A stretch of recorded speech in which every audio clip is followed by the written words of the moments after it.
monsieur. Vous allez jusqu'au Caire? Venise. Alors c'est Dieu qui vous envoie. Pourriez-vous me rendre un service, monsieur? En principe, non. Mais encore? Ça va vous paraître extravagant, mais pourriez-vous me passer cette mallette à la douane? Drogue? Bombe à retardement? Non, je vous en prie, si vous voulez jeter un coup d'œil. Pardon. A priori, je fais confiance à mes contemporains. Surtout lorsqu'ils ont une tête sympathique. Ah, ma vie, cher monsieur, est extrêmement compliquée. J'ai une femme délicieuse, une maîtresse délicieuse. Et alors? Ben... Parce que je ne vois pas de situation compliquée.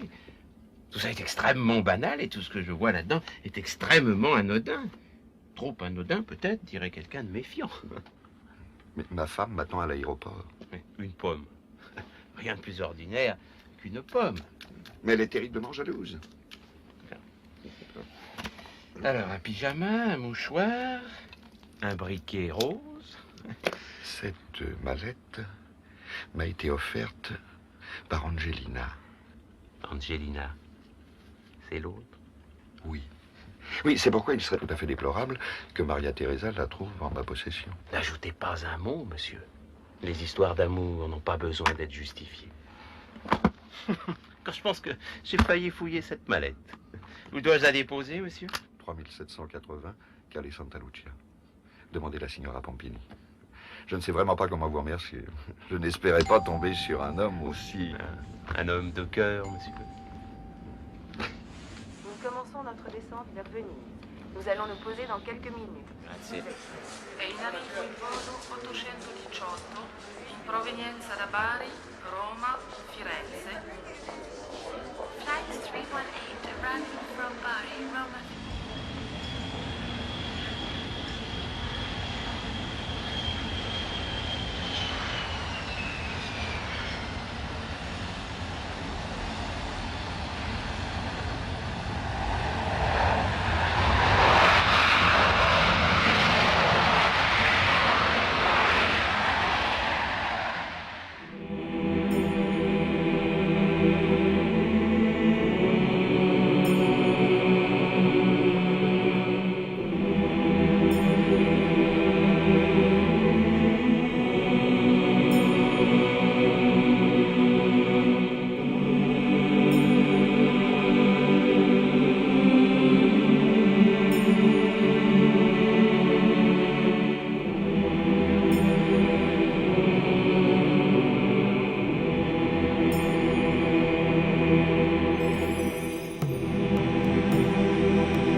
Tiens.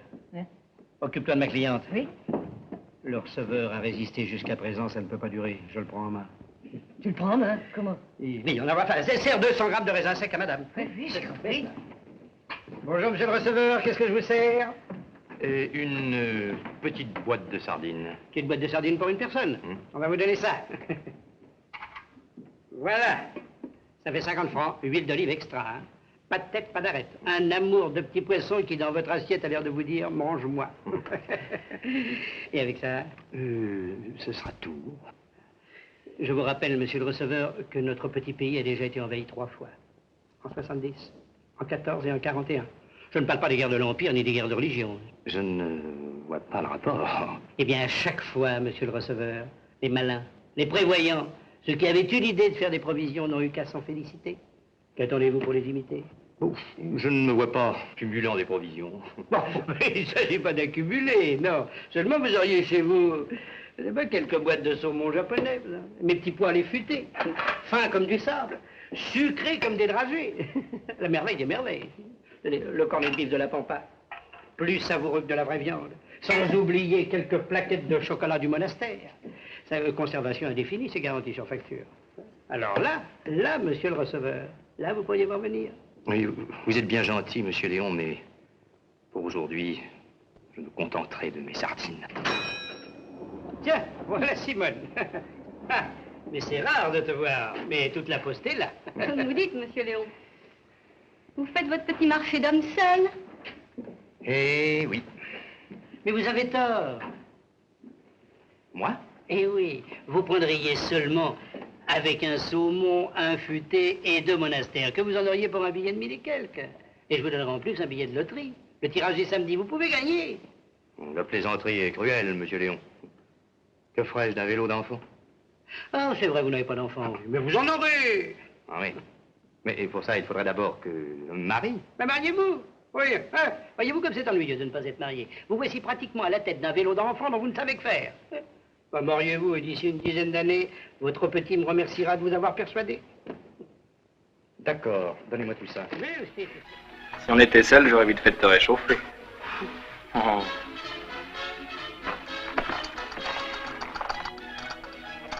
Oh, mais finissez, voyons. Oh, si c'est pour Julien, il y en a vu d'autres. Arrêtez. Mais vous êtes souffrant, vous aussi. Ouais, monsieur le marquis, je vais tout ce qu'il y a de très bien. Ah non, tant mieux. Tiens. Oh, donnez-moi ça. Vous allez pas me chipper mon coussin? Mais il est merveilleux, votre coussin. Oh. Tu sais que tout est fini entre nous, hein. Voilà. Elle va faire sensation avec cette robe. Dire qu'elle ne veut jamais venir chez Maxime. Hein? Eh ben maintenant, elle pourrait venir tant qu'elle voudra. Oui. Oh, et puis zut. Allons danser. Oh, la petite casse, monsieur. Oh, Et là, c'est moi qui balaye ici.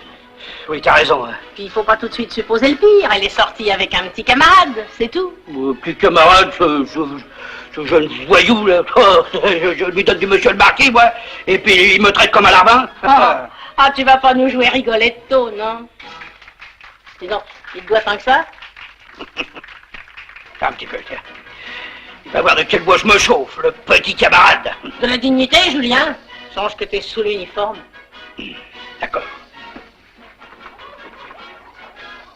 Quelle gourde. Ah, jeunesse. Bonjour, monsieur Julien. Bonjour, Octave. Est-ce que mon oncle est de bonne humeur? Pas très. Vous venez de taper? Je viens lui demander une avance. Eh ben, mon Dieu, vous tombez mal. Vous avez mal choisi votre jour. Je ne l'ai pas choisi, c'est la fin du mois qui approche. Alors, un conseil, attendez encore un peu. Merci, monsieur Julien. Je vais faire un tour au bar. C'est ça.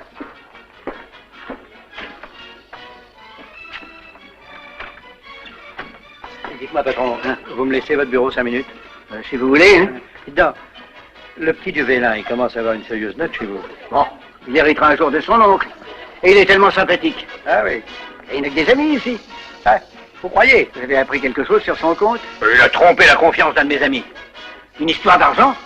Non, une histoire de femme. Alors, racontez-moi ça. C'est si drôle, ces histoires, quand on connaît le cocu. Eh ben, elle n'est pas drôle du tout, cette histoire-là. Et puis d'ailleurs, le cocu, vous ne le connaissez pas. Ah, voilà le bourreau des cœurs. Oh, vous vouliez me parler, Julien? Oui, monsieur le marquis.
Par les monts et les plaines, traînant mes souliers, je chante Tontaine le long des sentiers.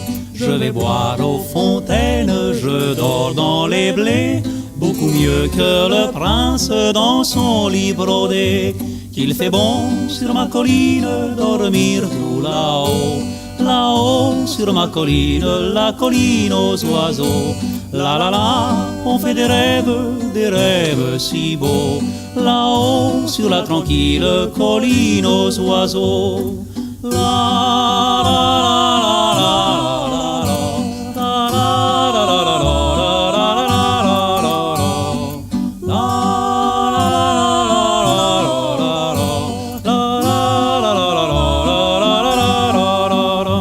j'ai connu bien des peines, fait mille métiers, car son pain Tontaine, il faut le gagner. Et je veux pierre à pierre, tout là-haut perché, me bâtir la chaumière dont j'ai tant rêvé. Qu'il fait bon sur ma colline, chanter tout là-haut, là-haut sur ma colline, la colline aux oiseaux. La la la, qu'il fait bon vivre parmi les troupeaux, là-haut sur la tranquille colline aux oiseaux.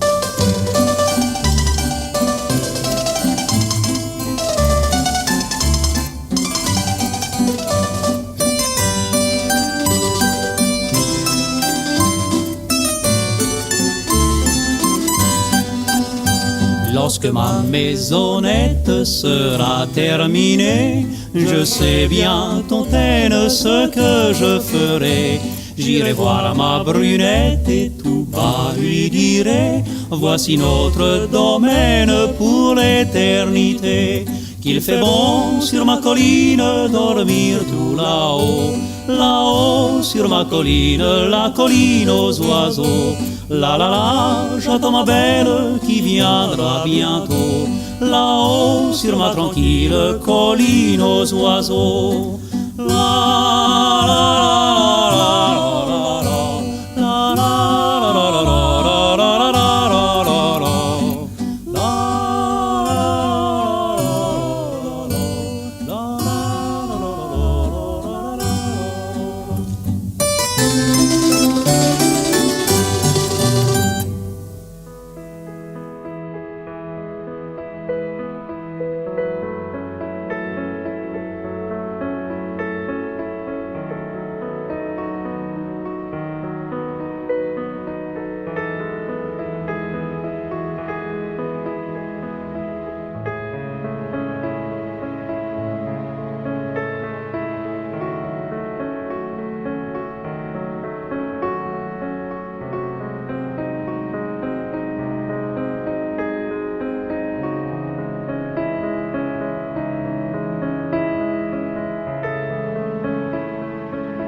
Jacques Messrine ou Jacques Mérine, c'est selon.